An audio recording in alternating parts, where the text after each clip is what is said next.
এদিকে এসো, এসো এসো এদিকে এসো।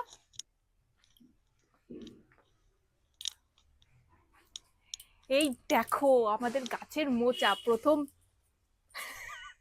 মোচা না কলা, কলা। এই নিচেরটা মোচা, উপরে তো কলা। তো এই ফার্স্ট টাইম আমাদের বাড়িতে কলা গাছ লাগানো হয়েছে। আর প্রথমবারেই দেখো কত তাড়াতাড়ি, মানে 3-4 মাস, 3-4 মাস মানে কলা গাছটার বয়স হবে, তাতে দেখো কত বড় একটা কলার কাঁদি পড়ে গেছে। এটা কি কলা গো? সিঙ্গাপুরি কলা। একটা, দুটো, তিনটে, চারটে, পাঁচটা, ছোট, সাতটা, আটটা, নটা, 10টা, 10টা কলার ফানা অলরেডি কিন্তু পড়ে গেছে। তার মধ্যে উপরের গুলো অনেক বড় হয়ে গেছে, আরো হয়তো বড় হয় বলো, আমি এই ফার্স্ট টাইম দেখছি যদিও। আমার খুব মজা লাগছে। এটা কি মাটিতে পুরো ইয়ে হয়ে যাবে?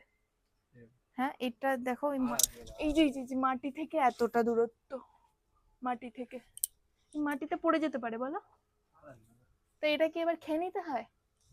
হ্যাঁ, এই কলাটা সব আমার। আমি ওই একদম উপরেরটা আমার, আর এটা হচ্ছে তোমার, ঠিক আছে।